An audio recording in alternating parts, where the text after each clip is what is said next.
closed. Bob patted me on the shoulder and pretended to comfort me, saying, "It's just the same name as our music producer Zachary J. What's to be ashamed of? So many people share the exact same name throughout the country." Hearing Bob's words, everyone in the dressing room rushed over. "Ava, do you often compare your husband with our judge? They're both called Zachary J. But the gap between them is enormous. Tell me about it." If it were me, I would be too embarrassed to tell others that my husband's name is Zachary J. I gave several awkward laughs to cover up my uneasiness. Yes, my husband is mediocre. He's not as stunning and calm as Mr. J. He's so mean that I want to poison him. This thought has become stronger since I met Mr. J. Before I could finish my sentence, the dressing room was already filled with laughter. Bob couldn't help but say with a sigh, "I suddenly feel that my wife's name is not that bad." 7. The contestants' clothes and makeup had all been set, and thus I finally had a moment of leisure before the show's recording. While I was wandering around, someone grabbed my arm. With the sound of the door closing, I bumped into someone's embrace. I looked up and found that it was Zachary. He was wearing black sunglasses with his lips slightly pursed. I could not tell his emotions. Looking down, I noticed that the makeup on my face was printed on his white shirt. Damn! It seemed the new setting spray didn't work. "Zachary, do you know how many brain cells of mine you've just killed by scaring me?" I scolded him boldly since it was he who scared me first. He tapped my forehead and said, "It's not like you had many to begin with. Besides, who's the one speaking ill of me everywhere? Who talks trash all day long?" His tall figure blocking the light above my head was intimidating. "What?" I pushed him away. "It's a fake marriage. The fewer people who know about it, the better. I have to find some excuses. The recording will start soon. Deal with your clothes first." I pointed to the stain on his clothes. Zachary took off his sunglasses and glimpsed at the stain. He lazily raised his eyes and said, "I've only taken this shirt today." I sighed helplessly. This man must do it on purpose. It was fine to ask the crew for a new shirt, but if others saw the makeup printed on the clothes, things would become complicated. "Take off your shirt. I'll use the makeup remover and dry it. I should be able to make it." Zachary put his hands in his pockets and remained unmoved. I curled my lips and reached out to unbutton his shirt. The door was pushed open when I had just taken off his shirt. I was so frightened that I hurriedly covered my head with the shirt. "Zach, hearing that it was Charles, I took the clothes away and looked at him in dismay. The second half of his sentence seemed stuck in his throat, and his eyes changed strangely. "Zach, the recording is just half an hour away. Can you finish it before that?" I immediately understood what Charles meant. I casually replied, "Don't worry, he can only last for about 5 minutes." Charles' jaw dropped in shock. He patted Zachary earnestly and said, "Zach, don't give up. It's all about technique." Charles ran outside and closed the door, but I was already laughing so hard that I collapsed on the sofa. "Don't give up." Suddenly, some pornographic sounds came from the opposite side of the wall. I instantly realized that it seemed to be Timothy's dressing room. Zachary had already put on his headphones and mouthed "have fun" to me. I was surrounded by the crazy pants next door, coming one after another as if I was in a Dolby Atmos movie hall. I was so ashamed that I couldn't help scratching the floor with my toes. Next to me, Zachary looked as if he was used to it. Whether I said, "Sorry, I'll tell Charles that you can do it for 2 hours," or "You're much better than the guy next door," Zachary remained indifferent and refused to lend me the headphones. Finally, when it was only 5 minutes before the recording, Zachary's clothes were ready. As soon as I reached the doorknob, I was stopped by Zachary. He chuckled and said, "Ava, apply some concealer to your ears next time." With that, he opened the door and left first. I looked at myself in the mirror. The tips of my ears all turned red out of embarrassment.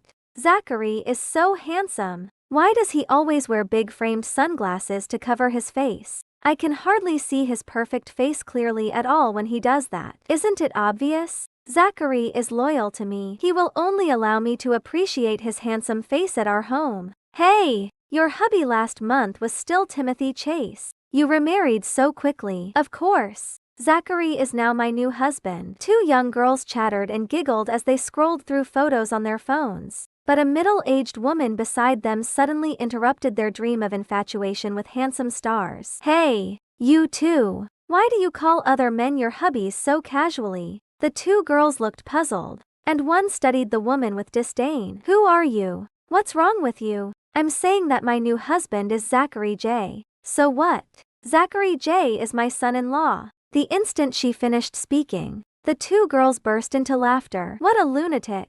This middle-aged woman was my mother, Sylvie Jones. Just as my mother was about to deliver a stern lecture to them, I arrived in a hurry and stopped her. "Mom, what are you doing?" My mother glared at me grumpily and handed me her stuff. "See? Loads of girls are obsessed with Zachary now. You should feel scared. You even forgot your husband's birthday. You'll finally regret it when your husband is taken away." My mother even poked my temples as she spoke. I carried 2 large bags of food and said, "It's not such a big deal to get a divorce." I regretted saying so immediately as my mom kept scolding me hence. Fortunately, I didn't tell her that my marriage with Zachary was fake. Otherwise, she would never let me off. When I got home, my father was already preparing the soup while Zachary was assisting him. Instantly, my mother switched from a serious mother to a kind mother-in-law. "Zach, you're so nice. Ava has hardly ever helped with housework since she was a child." I silently put down the ingredients and was about to enter the room, but I didn't expect my mother to start complaining to Zachary. "Zach, do you think I was wrong just now? You're married. It's not appropriate for those little girls to call you hubby." A hint of a smile flashed across Zachary's eyes, and then he pretended to be sad and sighed. "Mom, Ava." My mother suddenly became anxious. "What's wrong? She doesn't treat you well?" Zachary glanced at me and pursed his lips. "No," but there were hidden grievances in his tone. "Zachary, don't be afraid. Tell me, and I'll uphold justice for you." My mother's scowl shocked me. I looked closer at Zachary and realized I was in trouble. "Ava, she doesn't like letting others know she's married. Even if people find out, she will only say that her husband has the same name as me. She thinks our relationship will cause trouble for our work. So she asked me to pretend not to know her when we were at the TV station." Zachary pursed his lips tightly as if he was suppressing his feelings. I couldn't explain but could only hurriedly deny. "I didn't." "Mom, I'm your daughter. I only have one son now." "Dad, Mom is acting crazy." After dinner, my parents sent us downstairs. I didn't know what Zachary had whispered to my mother, but I saw her sincerely comfort him by saying, "Zach, there's no hurry to have a baby." My mother glimpsed at me, who was at a loss, and said, "Ava is lazy and never exercises. Encourage her to get more exercise." Zachary put his arm around my shoulder and nodded with a victorious smile. "Mom, don't worry. I'll take good care of Ava." I had to admit that Zachary was exemplary at acting. I even believed we were a real couple for a few seconds, but as Zachary's car stopped at my new residence, I came to my senses and accepted the fact that everything was fake. Recently, I had been so busy with the studio's work that I had forgotten the time my period would come. Today, I had inadequate sleep because of my period pains. When I got up and looked in the mirror, I saw my terrible dark circles, almost turning me into a panda. I bought my iced Americano from a cafe near my house and rushed to the studio. Today was another day to record the show. I endured the pain in my lower abdomen when looking for suitable clothes for the contestants. Cold sweat broke out on my back while my head was dizzy with pain. I turned around and was about to drink some more coffee to refresh myself,